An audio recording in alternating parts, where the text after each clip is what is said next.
నమస్తే 123 విశాఖ వార్తలకి స్వాగతం.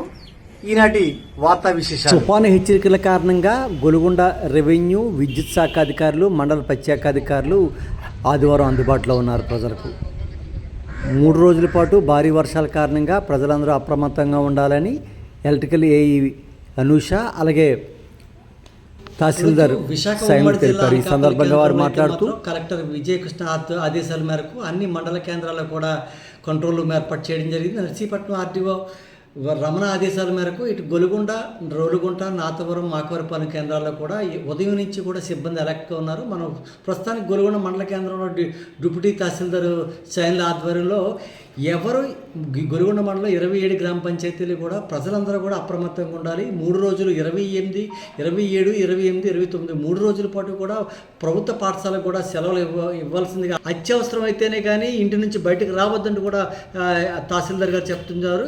ఈ విషయంపై అయితే మాత్రం శ్రీయుత జిల్లా కలెక్టర్ గారి ఆదేశాల మేరకు గొలుగొండ మండలంలో కంట్రోల్ రూమ్ ఏర్పాటు చేయడం అనేది, దాంతోపాటు ఒక విఆర్ఓ కూడా ఏర్పాటు డ్యూటీలు వేయబడింది.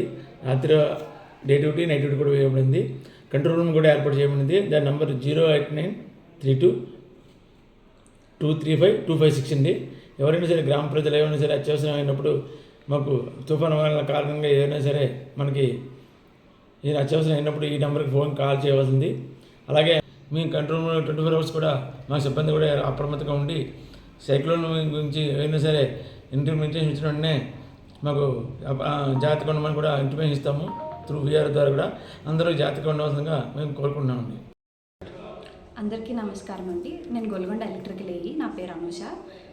ఇప్పటికే తుఫాను హెచ్చరికలు మొత్తం జిల్లా అంతా కూడా జారీ చేశారు కాబట్టి దీనివలన ప్రజలందరూ చాలా జాగ్రత్తగా ఉండాలి అని చెప్పేసి కోరుకుంటున్నాము.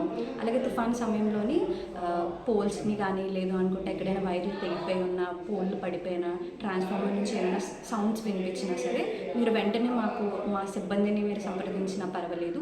లేదనుకుంటే 1912 నెంబర్లో కానీ, 9440812550లో కానీ మీరు ఫోన్ చేసి చెప్పినట్లయితే మా సిబ్బంది వెంటనే స్పందిస్తారండి. దయచేసి ప్రజలందరూ కూడా అప్రమత్తంగా ఉండాలని కోరుకుంటున్నాను.